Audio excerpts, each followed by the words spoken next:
welcome to a sort of bonus episode of the 100% Wild podcast. Mark Kenyon here with Wired to Hunt. With me is my buddy Matt Drury, and today we're actually going to kind of do something different. Correct me if I'm wrong, Matt, but you and I both get a lot of questions about not just hunting, but also the hunting industry.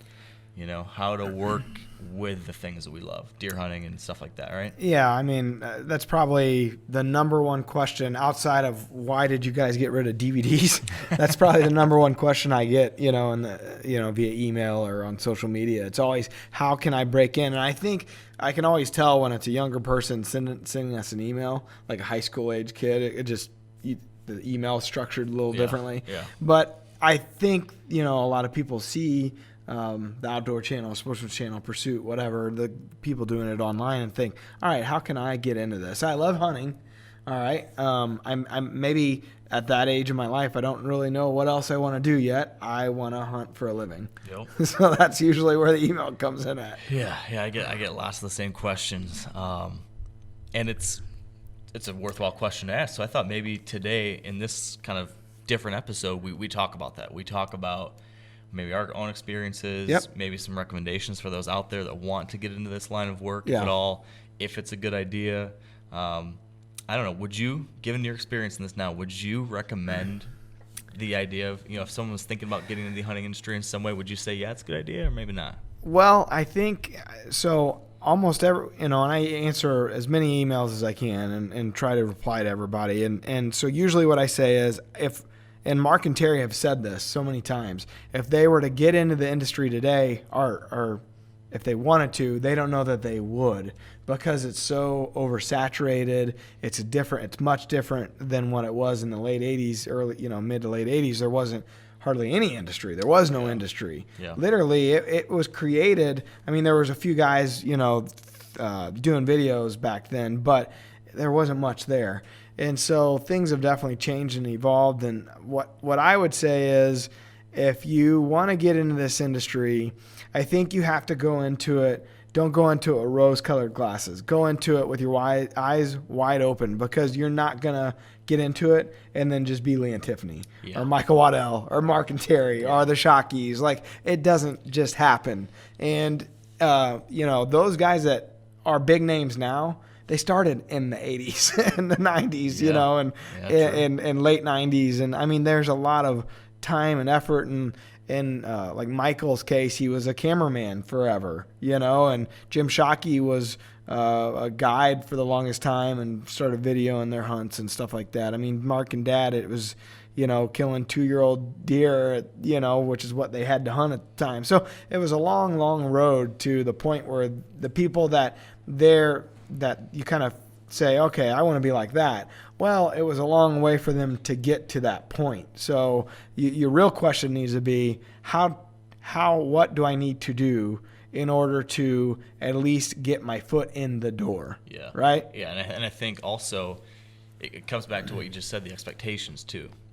Going into it, like you said, with eyes wide open and realizing this isn't some kind of get rich type profession for the most part. I think my recommendation has always been, if you want to work in this world, it should be because you are just so passionate about it, because you love it and because you love the process of it. Yeah. Not because you think you're going to make it and be famous, but do it because if you'd be willing and happy to do this work without making a dime or by just getting by, then you're on the right path. Yeah, this could be for you, but don't get into this if you think all of a sudden it's going to be this just amazing thing right out the You're going to be famous, and you're going to be. That's not why the people who have done well did it. Yeah. Really, right? I mean, so I think the outdoor industry is pretty oversaturated with TV shows, and really because the camera equipment is so good now. Yeah. And there's so many good prosumer level cameras, it really doesn't take a lot to say, hey, and even laptops, and you can edit your own stuff. Right. And like, you can learn how to do all these things. The one thing you can't really just be is a great hunter and authentic, and like, that has to be real. You can't really learn, well, you can learn how to become a good hunter, but you know what I mean? Like, some of that's just the reason why people gravitate towards certain people in the industry is because they're likable people in real life. What you see on camera is what they are in real life as well. Yeah. Another thing that's worth noting is that TV, or being on TV or video, is not the only. It's not the only gig in the hunting industry. That's right. Right. I mean, manufacturing. You could be in the manufacturing space. You could be in media other than video. Writer. You could write. You could podcast. You could photograph. You could video other people. You can start a retail business. Yeah. I mean, there's lots of ways to pair what you love with some type of way to make a living. I've always thought that when I think this through, I've always thought look at what you're passionate about already. Look at where your skill set is, or what type of activity you think you've got an interest in, and where those two kind of intersect. Then double down onto that. Don't necessarily try to do what Matt does because I've watched Matt do his thing. It's awesome, and think, okay, well, I'm gonna just copy that. Yeah, that's not gonna work. You need to find what your sweet spot is, where your skill sets are, and then you can try to invest in yourself and learn and get better and do your craft. I always hear, we got an idea for a TV show and it's never been done. And I venture to say that it has been done, and it was probably done poorly somewhere along the line. It takes a lot for somebody to be to stand out from the crowd. Really, it does. How many different ways can you show hunting? Right. There's not a lot of ways. So you better be really good on. If your desire is to really be on camera, at first, what I usually say is you should try to work for a manufacturer, go to some trade shows.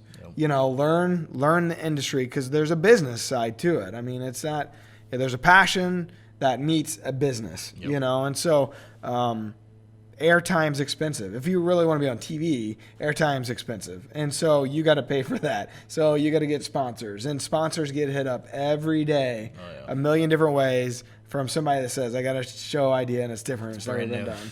And they're almost, it's almost like they mute that.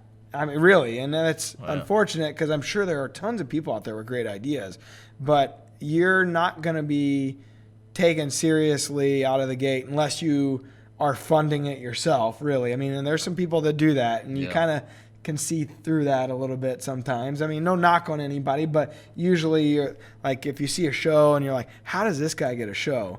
He may be funding it himself, realistically, because sponsors drive our world, and a lot of complaints are like, it's too sponsor heavy, or they plug this or that. Well, they allow us to do what we do. Right. So I always say, try to work for somebody, or be a camera person for, get on if there's a team, Jay Gregory's staff, or whatever. There's plenty of shows that have staffs, subcontractors, and teams. Maybe try to get on a team first. But nobody's going to take you seriously unless you have a reel of pretty decent-sized deer pretty consistently. Yeah.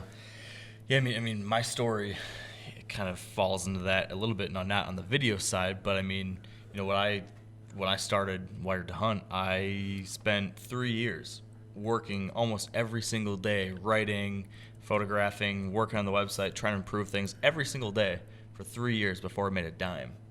I think a lot of people think that they're going to start it right away and then make a bunch of money, and it's going to be great. And no, it was just a grind. I mean, I was working a full-time job, and people that follow Wired to Hunt know my story, and it's probably boring by now.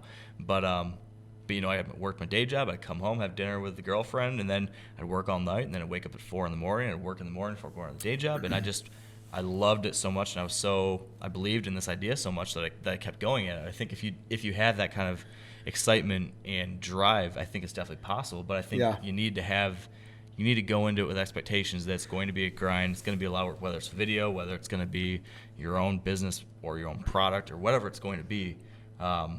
It's not going to be easy, but I will say that it's, at least from my own perspective and experiences, it's so worth it if you really do love that stuff, because being able to get up in the morning and do what we do and enjoy that, I mean, that's something that not a lot of people can say that they do. Yeah, I like hearing your view and perspective of it, because it's a very real world current situation. I mean, it wasn't all that long ago, right? No. What, 4 or 5 years ago? Yeah, I mean, I started the website in the fall of 2009. Well, I started it a little bit the summer before that, but I really dove into it the summer of 2009, and then for 3 years, like I said, didn't make anything. And then in 2013, fall of 13, I quit my day job and went full time with it. That's a big leap too. It was scary. You got to be pretty confident that you're, and I envy people that have that kind of determination and passion, because once you make that leap and you got bills to pay, and you, like, most of the people I know in our industry have a different day job, right? Like in the video side. Right. And to say that you're going to do it for a profession, I know a guy that is from our hometown, and he wanted to be in this industry really, really bad, and he finally got a job, and he loves hunting, and he loves the outdoors, and he shoots his bow all the time. He's your typical person who wants to be in the industry. And what did he do? He worked his butt off until he finally got a chance to get a job in our industry, and he's working for a marketing, basically a publisher, not publisher, I'm trying to think what they do there. Kind of like an agency, so to speak, I guess. Cool. And so he does a lot of copywriting. He's working on catalogs for other companies in the industry and going on photo shoots. And, he does a lot of stuff in our industry, and it's kind of given him the ability to try, take the next step in our industry and get another job. And, it's like you got to start kind of as a grunt almost and work your way into it, right? Definitely. It's a foot in the door thing. And to your point, so much is relationships too. Yeah. I mean, just with any business or industry out there, if you're able to meet people and help people out, sometimes people are going to help you out, and different opportunities are going to arise. But this is another thing that I say all the time to people when they're talking about, I want to make a show, or I want to make a podcast, or I want to make a website or whatever. I always talk about, once you decide whatever that thing is you want to do it. Like, create. Go out there, do the craft, make your thing, shoot your video or write your articles or take your photos, do it a lot, do it a ton, work at it, get better, and then share it. I mean, always be putting it out there, get feedback, do your thing, put it out into the world, and then meet people. And if you do those three things a lot, and if you keep working at that, going to trade shows, meeting people, doing people favors, helping people out when you can, every once in a while they'll be able to help you back out. If you do those three things just over and over, rinse, repeat, that leads to opportunities. Yeah, Mark and Dad talk about it a lot. They wouldn't be where they are today if they hadn't been given advice and opportunities at the right times in the company's history. There's been a few certain people that have really helped them to where they are today by giving them a shot. A little known fact: Will Primos actually named our company. I forget what it was, what they were going to call it before it became Drury Outdoors. But it wasn't, the name Drury wasn't in it. He said, we need to, he said, no, always have your last name in it. You always want your name to be in it.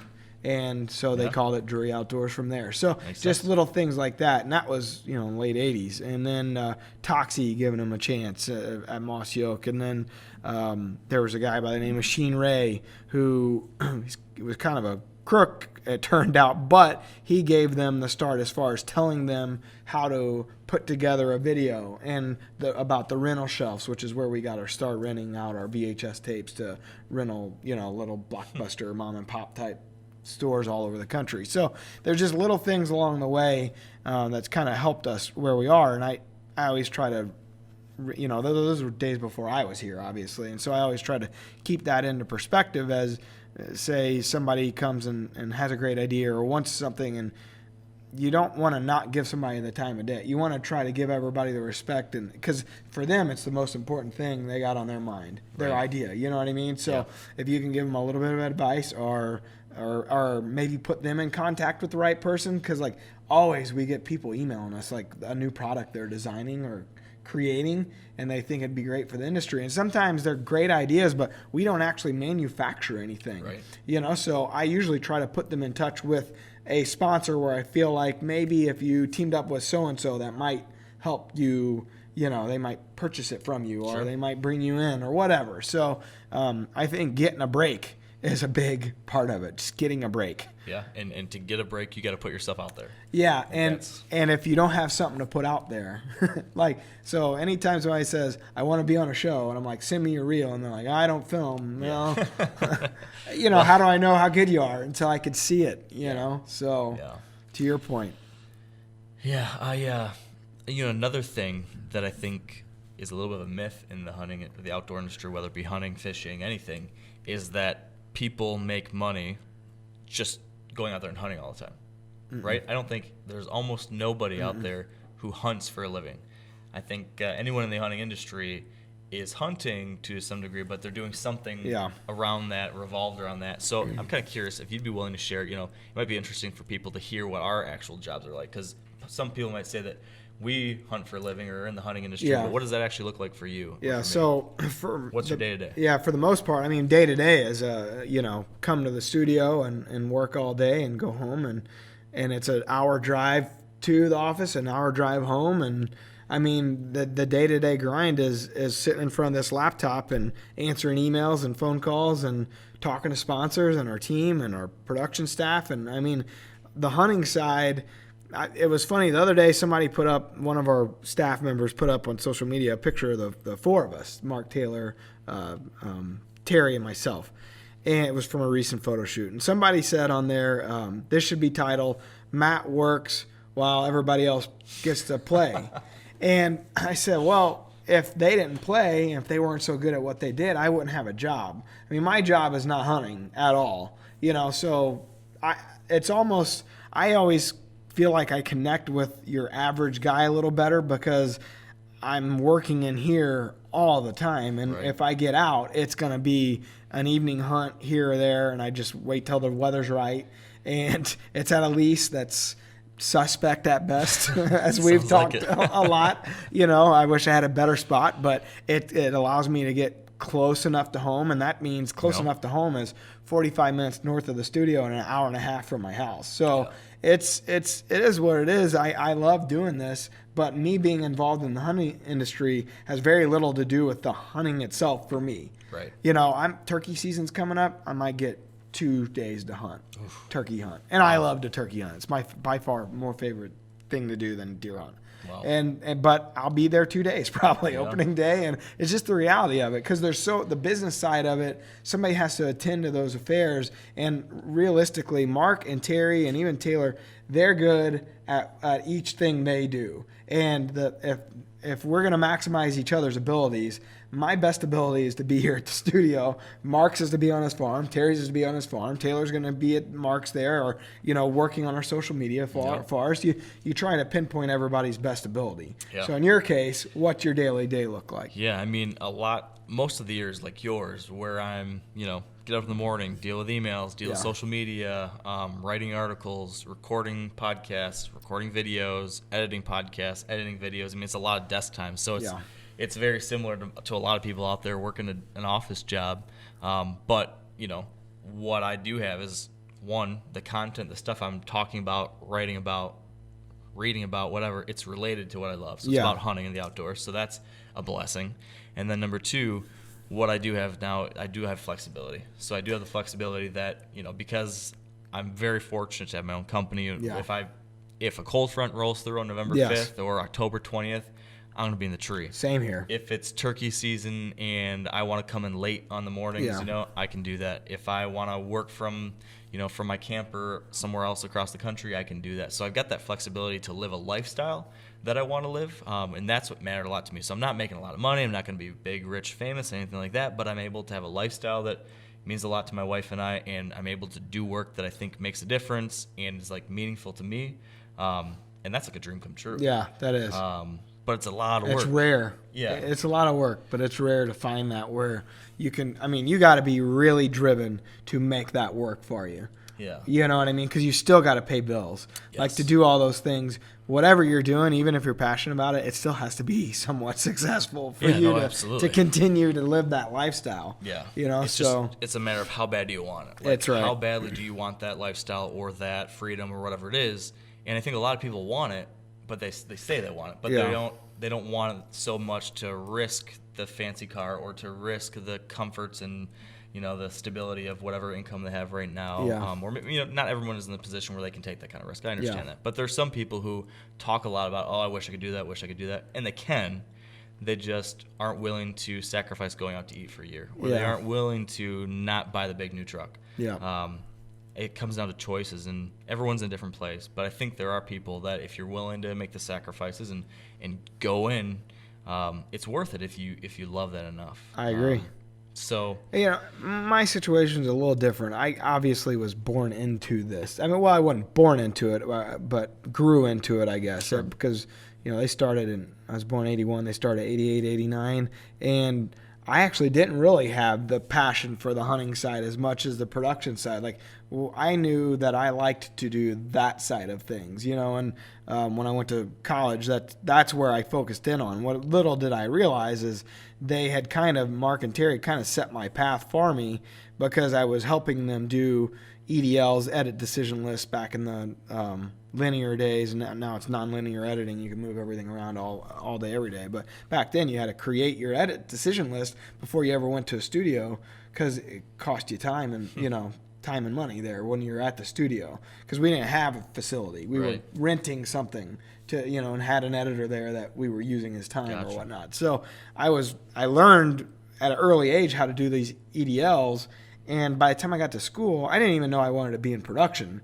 By the time I got to school and I knew more or less it was in the creative field that I wanted to be. So I was kind of in art classes and gen eds and 3D graphics and blah, blah, blah. And once I actually took my first editing class, I realized that I was so far ahead of what the other students were, because I was making edits on the fly. So once I learned how to work the program itself, it was fairly easy, because I knew timing. And editing, timing's everything. Right. So that was something that set me down my path, and I would then come back and work for Mark and Dad in summer breaks and spring breaks and winter breaks and all that stuff.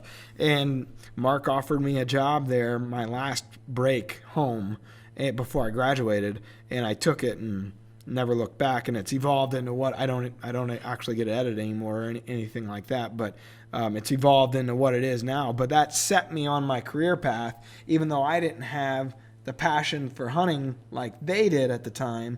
Like, I had the passion for the production, and the passion for hunting came with it later in life, right? So working here for 5-6 years, I ended up getting to start hunting again with Dad and Mark, and learned how to love it once again. Because there was a long time I just didn't hunt at all. Yeah. It kind of came full circle. But anyways, that's the ins and outs of how to get into the industry. Sometimes you're lucky, like I am, where I had a very great situation to step into. If you're not, if you don't have that, don't know someone, it takes a lot of hard work and determination, like your case.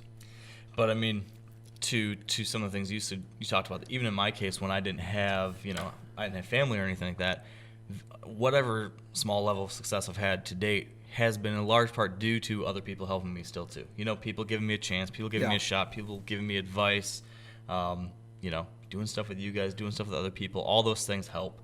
And, I think always being aware of that and appreciative of that, that's pretty important. That's right. Good people find good people, right? No matter what you do in life. So very true. Be a good person. That's our tip for the day. There you go. So do we, I mean, we could talk about this kind of thing for like an hour, but we probably need to wrap it up pretty quickly. Let's do here. So hopefully a few things there were helpful as far as our perspective on what we do in the industry and how we've been able to make it work. But if it's something you're passionate about, I would always encourage you to chase that. It's life's too short to just kind of coast along. Do something you love and enjoy life, because just like that, it can all change. That's right. Grind it out. It's going to take a lot of work, but if you want something bad enough, you'll get it. Yeah. All right. Well, with that, we'll wrap up this kind of bonus 100% Wild podcast. We'll be back next time with more deer or turkeys or food plots. A good guest. A good guest. Someone better than the two of us. But if you have a deer question, or maybe even a hunting industry question, you could send it to wiredtohunt.com/100%wild. And you know where to subscribe for the audio version of the podcast on iTunes, Stitcher, etc., etc. Anything, Matt? We have a lot of original hunts that never been seen anywhere before. So check them out. And as always, you can find us on social, Facebook, Instagram, Twitter, and DruryOutdoors.com. Awesome. Thanks for listening. Peace.